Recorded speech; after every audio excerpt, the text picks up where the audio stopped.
Sa lahat ng electric fan na nagawa ko, ang pinakamadaling palitan ng bushing ay ang standard. Kaya pala malakas ang ingay ng background kasi malakas ang ulan. Ayan, ito ang bago natin ipapalit. Ito yung foam. Lagyan natin langis.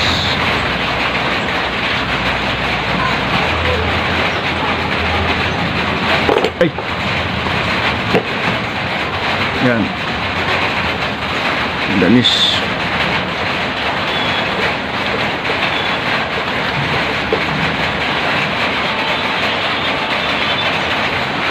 Lagay natin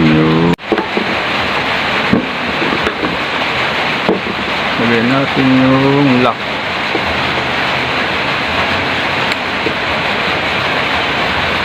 Yan. Natin yung takip.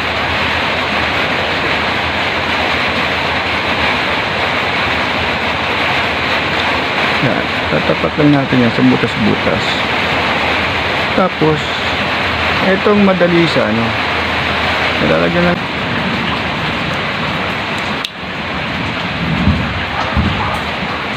Gagamitan natin siya ng improvised special tools para maibalik natin yung cover ng lock niya. Ganyan lang kadali magpalit ng bushing pag standard electric fan ang gagawin mo. Ayan, ihigpitan mo lang siya para lumapat yung lock niya doon sa housing niya. Pag maigpit na, baliktarin natin. Makikita niyo yung tatlong paa dyan. Yun naman ang yuyupiin natin para mag-lock siya. Pag magtatanggal naman kayo, ganon din ang proseso. Bubukan nyo lang yung tatlong paa na yan at matatanggal na yung takip ng lock o kaya takip ng bushing. Pag nayupi mo na yung tatlong paa, pwede na nating luwagan yung improvised nating special tool.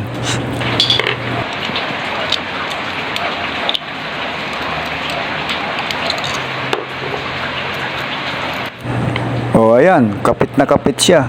Talagang maigpit, nakalak talaga. Kaya tayo nagpalit ng bushing dahil ito, gas-gas na. Wala na. Papalitan natin siya ng shafting. Dito yan. Palitan na natin siya ng shafting. Ito, papalit. Ngayon, kaya may ganito to.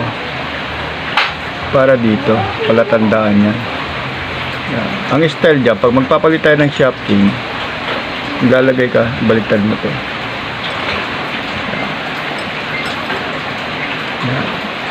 Dapat, yung dulo niyan, lalagyan mo ng marka rito. Ito. Style, dulo. Kasi mangyayari dyan, ibabaliktad natin yan. Ito ganyan. Kasi yan, dapat, yung pinakadulo dyan, ito rin yung sa dulo. Ganyan. Kasi tatanggalin natin to. Ito ang ipapalit natin. Kaya dapat sukat yan. Dito sa to. Okay? O yan, magpapalit shafting na tayo. Ang pagpukpok pala niyan, alalay lang. Huwag yung bibiglayin hanggang sa lumubog na yung shafting at malaglag doon sa rotator.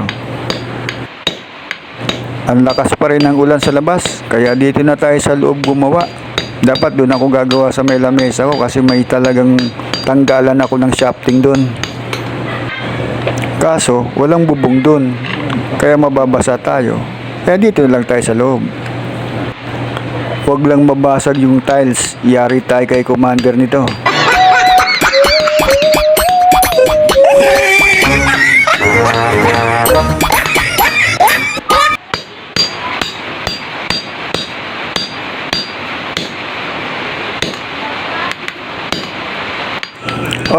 Chicken muna natin, baka umabot na dun sa ating palatandaan. Sumobra man yung palo natin yan. O hindi pa, pokpok uli. O yan, okay na. Tumama na rin sa marker natin. Ayan. Ito na yung pinalitan natin. Ito na yung kapalit. O diba? Ayan yun. Napalitan na natin. Ito na yung pinilitan natin.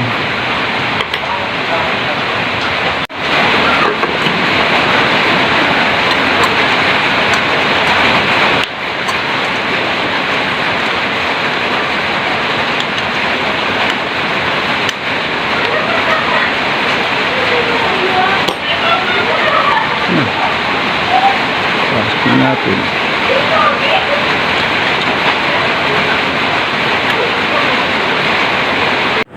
Thanks for watching.